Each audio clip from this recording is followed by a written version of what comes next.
Non pas, c'est Adi Jean Gardi, c'est un véritable plaisir pour moi pour nous parler aujourd'hui de l'histoire d'Haïti et philosophie.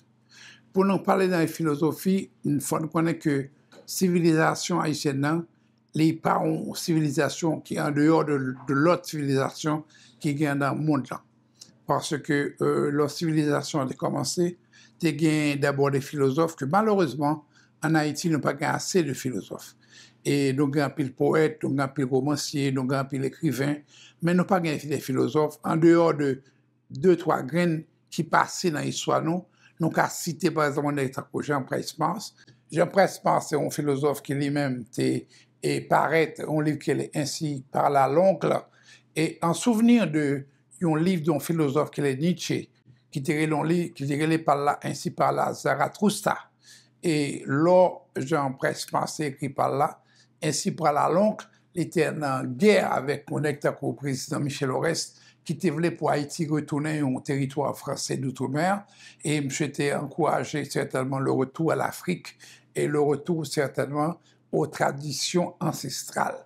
Et M. était une base pour un véritable changement de gouvernement haïtien pour l'aide des indépendances africaines, pour qu'on devienne indépendant, pour que ce soit des pays comme le Togo, la Guinée, le Sénégal, et en principe le Mali. Nous avons travaillé en pile à travers l'ambassade d'Haïti à Paris. Nous avons financé des mouvements qui vous permettent que vous mettez contre colons et vous venez même Jacques haïtien indépendant, y compris par exemple un pays côté de Lumumba. Patrice Lumumba est venu monter, elle est venue. Il demandé d'ailleurs que des Haïtiens viennent former, viennent bailler certainement un petit peu l'éducation. Mais tout ça, c'est à partir de ainsi par là l'oncle de Jean Prespanse, un des premiers grands philosophes que nous avons gagné. Et certainement, dans les années 50, 60, nous avons un autre grand philosophe qui était Mesmin Gabriel, un existentialiste, et que un philosophe américain qui était Herbert Marcuse, il était vraiment en pile, ainsi que Jean-Paul Sartre, parce que Mesmin Gabriel, c'est un philosophe existentialiste.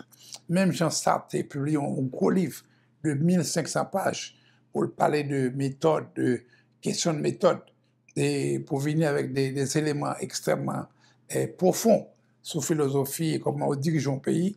Mesmin Gabriel te fait même bagaille là, et c'est un ancien membre de l'équipe des griots.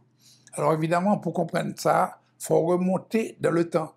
Et leur remonter dans le temps, même avant la période de Jésus, c'est qu'on a créé les Pythagore.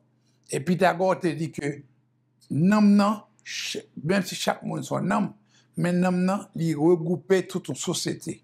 Un pays qui a bon nam, une nation, c'est culture, c'est tradition, c'est mœurs. Et là, il se base pour créer un État. Donc Pythagore était quoi en pile la question ça, et il était dans le livre, il était certainement encouragé pour gagner un véritable changement à partir de l'âme du peuple. Et là, tout le monde qui parle imiter monsieur, par reprend l'idée, c'est Héraclite en grec. Héraclite te dit à peu près la même chose. Et Héraclite te goûte tout pour s'arrêter le goût du plaisir. Ça veut dire que pas quitter Titan au gars faire sauter à passer comme ça. Il faut qu'on crée par rapport aux besoins d'une nation, et créer une base pour que justement gagner certainement la paix et le désir, le plaisir. Plaisir là, c'est pas seulement plaisir personnel, mais plaisir national pour mounio vivre la caillou, pendant courir, monter, courir, descendre. Faut faire façon pour que mounio envie avec la caillou. Et là, on te joint un travail qui était fait avec Héraclite.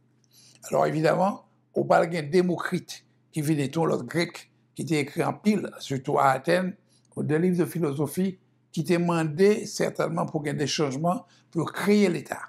En dehors de l'âme du peuple, que le premier philosophe Pythagore t'a parlé, il a demandé pour créer l'État, et pour créer l'État avec des principes, des lois, des décrets, et qu'il a encouragé un système qui vient la donner, premièrement, exécutif, législatif et judiciaire.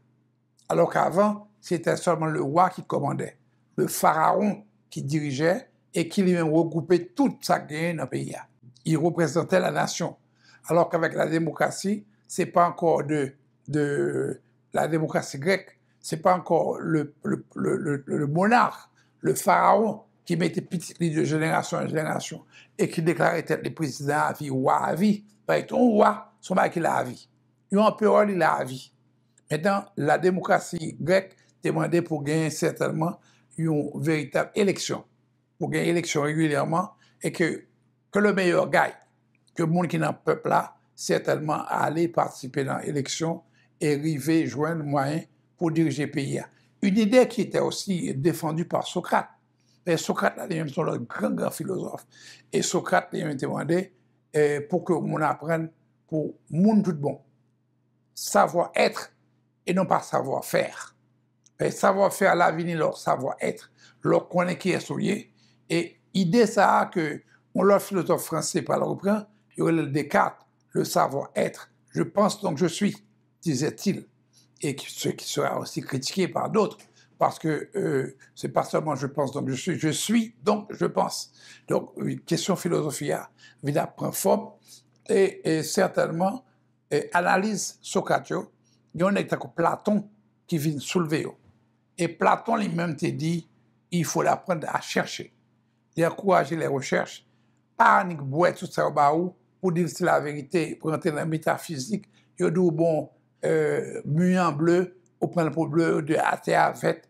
Il faut apprendre à chercher et à imaginer que l'homme capable de décider une couleur qui n'est pas vraiment couleur à ça. Parce que quand l'autre vision, c'est carré les bleus, c'est carré les rouges, c'est carré les verts. Mais l'homme décide. Donc Platon a essayé de venir avec le désir et également la recherche au niveau des idées. Il a encouragé les idées pour qu'il y ait le véritable changement. Alors évidemment, après Platon, qui a demandé aussi de libérer l'homme de Dieu et libérer l'homme de la religion pour que l'homme défende lui-même la nation et également l'État. Parce qu'avant, il a dit qu'on va marcher parce que c'est simplement bon Dieu qui voulait le comme ça. Platon a décidé certainement de libérer l'homme de la métaphysique et de permettre aux gens de penser un peu par eux-mêmes et de créer également des plans des plans de changement pour créer l'État et permettre à la nation de survivre. Après Platon, on vient un gros philosophe qui vient marquer le monde, c'est M. Spinoza. Et alors, le Spinoza, c'est un gros philosophe qui vient certainement créer base, ça veut une nécessité pour l'homme de lutter contre une série de servage, l'esclavage, et Spinoza a été encouragé pour que l'homme lui-même n'ait pas arrêté en bas main l'Église, mais pour que l'homme rentre dans le nihilisme. Donc, je développe une question de nihilisme, crasse et brisé, que l'autre monde n'est pas d'accord.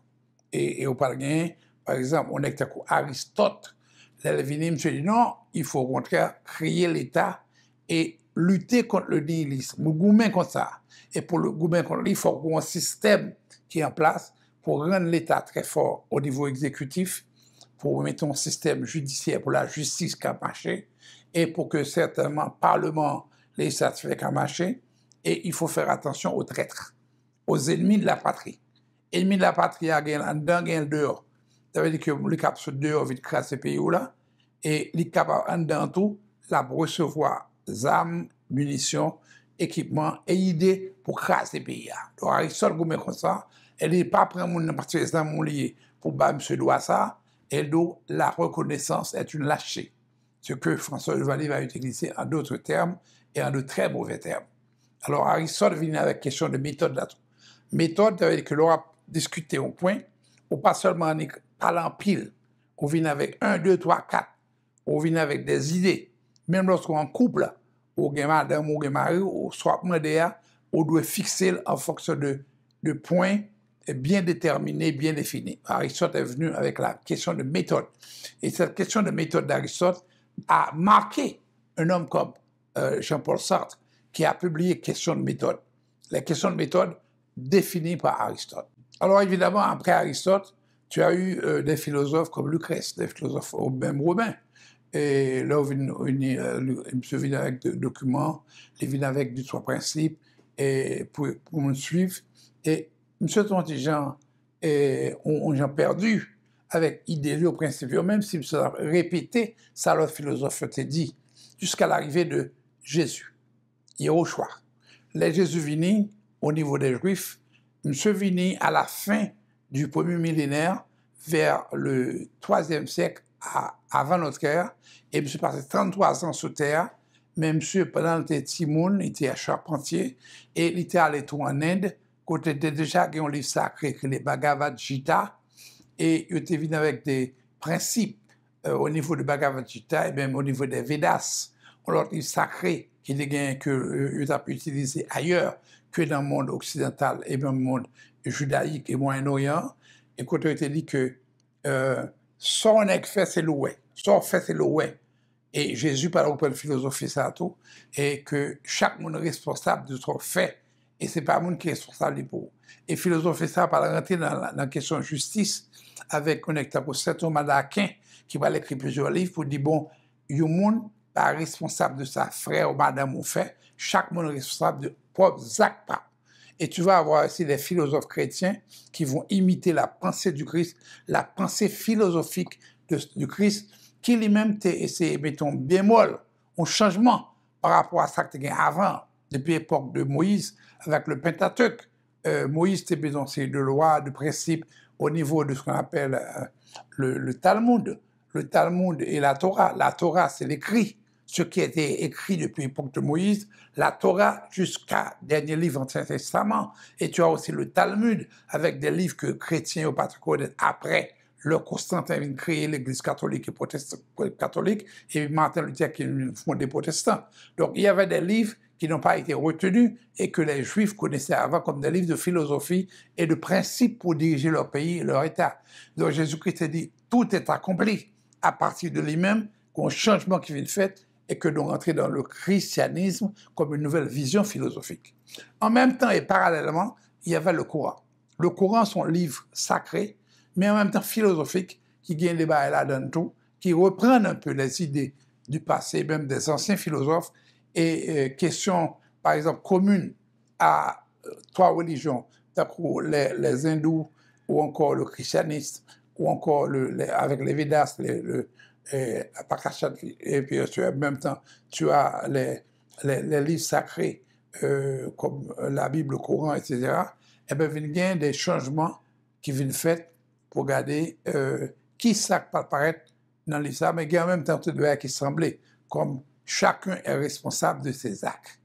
Alors, ça va continuer jusqu'à ce qu'on tomber sur en plein Moyen-Âge, où il y a des nègres qui ont écrit, donc Machiavel. Machiavel a publié un livre qui est Le Prince.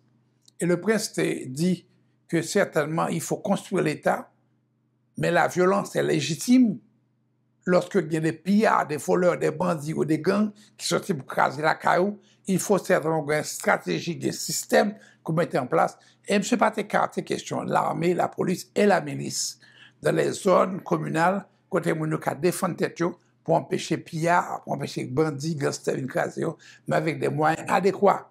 Et certainement Machiavel, il t'a défini un livre philosophique qui te permet que l'État ait plus force et que l'État ait plus de moyens pour être capable de fonctionner. Alors, l'homme se vient avec lui, et évidemment, on est à Descartes, il dit, bon, il s'est dit, ça me dit, bon, mais je pense donc je suis, donc c'est parce que monsieur, ta pensée qui fait que le fait monde vini, ça oui. Alors, évidemment, nous mouvons jusqu'à ce que nous rentrions dans la philosophie de la Révolution française. À partir de 1789, le monde va changer. La philosophie aussi va changer. Parce que dans 1989, on dit pas quoi on a fait roi à diriger son pays. Louis XIII, Louis XIV, Louis XV, Louis XVI. Maintenant, il faut une nouvelle démocratie à la Cromwell. Ça veut dire que à Cromwell, tu imité philosophie grecque, qui est exécutif, législatif, judiciaire, mais pour péter l'ordre d'un pays. Et c'est là qu'on va jouer au niveau économique une vision. Vision de le contrat social de Jean-Jacques Rousseau. Jean-Jacques Rousseau vit dans un livre, il écrit le contrat social, et il demandait pour que certainement nouvelle révolution, pas seulement politique, que révolution économique. Et monsieur dit que l'État doit créer l'État-providence. Ça veut dire que si on l'État monté, c'est lui pour payer pour professeurs à l'école, docteurs, agronomes, etc., et pas secteur privé. Alors qu'en Angleterre, on a Adam Smith qui te dit c'est les bourgeois qui doivent occuper le peuple. Et ils ne sont pas d'accord. Et c'est là qu'après l'indépendance, nous, en Haïti, nous décidons de bâtir l'État sous base contrat social. Nous montons l'État-providence qui fait un peu le monde de Haïti, pays douce. Parce que les États-Unis ont payé plusieurs millions pour un docteur, mais en Haïti, on paye un petit cob, moins que $100, et puis chaque année, pour 4, et puis l'État paye les professeurs. Il vient abandonner ça à partir de Jean-Claude Duvalier, 1982, je suis marié, certainement en 80, je suis prend pouvoir à 19 ans, je suis marié 27, et puis je décidé que l'État-providence, pas bon, n'a rentré dans Adam Smith, je accepté que Blanc vienne déstabiliser nous avec ça, les Banques mondiales, Fonds monétaire international. Il y a des bails bourgeois, il y a des bails bourgeois comme, et pour les bourgeois capables d'aider le peuple. Mais ils ne vont pas construire aucun hôpital, ils ne vont pas construire l'école, ils ne vont pas construire l'université, ils ne vont pas faire maître, ils ne vont pas faire 12 ans. Mais l'État, c'est lui qui construit, et même s'il ne va pas le construire. Mais nous pas gagné ça, Dominique, c'est fait comprendre à partir du contrat social. Ils fait des universités là, Caillou, même secteur privé. Ici, on va faire route, même les routes, l'arrivée de Canal, crase, n'est pas plongée, parce que les là a boulé pour tête les seulement. Donc maintenant, tu vas avoir, après la Révolution française, l'idée de l'État-providence que nous allons suivre et nous allons Kimbel jusqu'à 1982 pour que certainement nous pas quitter ces secteurs privés, ça est le libéralisme économique qui fait payer à marché. Et puis il y a également la question politique, ça veut dire que qui fait payer au marché pour contrôler et l'armée et la police, et à la limite, un système pour permettre la population, même s'ils contrôlent la police. Parce que les chefs de section, à partir de 1986, nous avons une constitution, nous demandons pour chef de section, venir à Kazek, en bas contrôle, par exemple, au niveau des forces de défense. Et ils ont abandonné au SECOP, l'Assemblée qui fait au niveau de Kazek là. Alors que tout ça était prévu au niveau, par exemple, philosophique. Et comment on pouvait pour payer à pas arriver laguer si pas aucun contrôle qui fait dans les communes, dans les sections rurales, dans les zones du pays. Parce que tu as des départements, 10, et tu as également des communes qui dépassent 500. Et en même temps, tu as des sections communales qui sont près de 2000. Donc, l'arrivée dans ça, pas qu'il y ait qui contrôle au laguer. Et surtout, on vient abandonner bon pays, on n'a pas de contrôle sur lui. Donc, c'est normal que la situation vienne laguer dans le monde. Et ce qui n'a pas été prévu, même par les nouveaux philosophes du XXe siècle. Parce que les nouveaux philosophes, et je citerai par exemple, on est Heidegger, on est Kierkegaard, on est par exemple, même Kant était assez raciste, mais cependant, il y a une série d'analyses, la critique de la raison pure, qui baille des chemins, des stratégies, comment diriger une nation. Et il ne parle pas pour nous, mais nous comprenons mais nous avons appliqué des principes en termes de la raison pure, de la raison pratique et de la logique. Et certainement, ils viennent avec Hegel. Hegel lui-même vient avec la question de l'idéal et le bon sens. Et on est au Karl Marx dans Das Kapital. Il était quoi en pile dans le mouvement hegelien, côté Hegel parlait de bon sens. Un paysan, par contre, on écrit dans le bon sens. Et bon sens, dans son aspect philosophique que lié.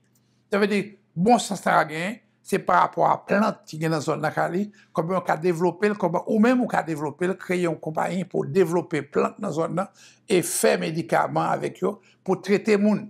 Donc, le bon sens agricole également. Comment développer une zone et développer un pays. Est-ce qu'on connaît, par exemple, qu'un sac piment en Haïti, qui vend 12 000, minimum 10 000 $ ici. Des sacs piment peut être que des gens plus que 50 000 $. Donc, paysans ont bon sens, les gars qui ont fait. On est par exemple vendre melon. Melon va coûter bon marché, donc il faut travailler la terre. Et c'est là qu'on parle de développement. Là, on est par exemple, Louis Desjoie, c'est un philosophe qui était encouragé à l'agriculture, mais il était le bon sens sur la base de Hegel. Donc, on y a là, lorsqu'on est dans Hegel, sur le Kierkegaard, on rentre dans Mesmin Gabriel, un haïtien, qui était encouragé le bon sens existentialiste, les sorts qui sont sortis dans ce là.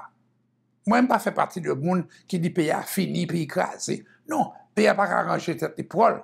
Pour le ranger, c'est nous pour ranger. Et pour nous ranger, il faut comprendre comment la civilisation est créée et comment pour nous remettre en place la civilisation haïtienne et permettre que le pays a marché. Il y a un moment côté que il y a des philosophes qui ont demandé la peine de mort. Peine de mort là, bon, au fur et à mesure qu'il évolue, ils ont demandé abolition de la peine de mort. OK? Mais il y a un côté que remettez en place. Là, il y a gangster, il y a mon crasé, si mon petit a touillé, boulé. Donc, il y a des gens qui méritent la peine de mort. Ça encore, c'est dans la philosophie. Lui expliquer, c'est pas seulement des idées que tu ne peux pas comprendre. Le pourquoi, le en soi, là on l'est. Mais en atterrir à terre, c'est comprendre exactement qui sa philosophie est et qui ça dit. Pour me finir pour je parle avec ce qu'on appelle les nouveaux philosophes actuels. Nouveaux philosophes, ou bien on est Bernard-Henri Lévy, qui est un livre qui est le Testament de Dieu. Dans le livre, ça, je me dit, bon, il ne faut pas attendre que c'est bon Dieu qui va faire tout le bail, mais il faut avoir une stratégie. Stratégie pour qu'on ne pas le faire. Et il n'est pas découragé pour taguer, par exemple, un agent de sécurité qui permet de mettre l'eau de la caillou lorsque il est sous contrôle de la mer. On est, par exemple, en Guinée, il y aurait un agent de sécurité international, il y aurait trop gang à envahir, il y aurait l'agent de sécurité qui va le contrat 3 mois, et puis il y aurait un embargo sous deux, il voyait agent ça directement à l'ONU, et qui lève un embargo qui peut être un examen, hélicoptère, qui va le remettre l'armée guinéenne, et puis ils font un travail de nettoyage, et peut-être que les gens qui vivent en Guinée-Conakry, côté que des salines se sortent. Il y a un travail qui a fait, mais là, on comprend exactement les véritables stratégies qui ont été définies, même par Bernard-Henri Lévy dans le Testament de Dieu, un dernier livre de philosophie, que André Glucksmann, nouveau philosophe, t'est appuyé, applaudi. Et une petite femme qui est Julia Kristeva. Eh bien, Julia Kristeva a écrit pour le livre et tout, les soutenu que son nouveau philosophe là, et montrer qui joue à son pays, qui est un pays qui a bâti et qui est un sorti lorsque simplement un pays ça a tombé dans mes bandits, dans mes gangs, qui sorti pour craser patrie et pour remettre en place, remettre en forme. C'était Adi Jean Gardi qui a fait émission ça à votre journée aujourd'hui. Nous souhaitons la rencontrer une autre fois. Merci beaucoup.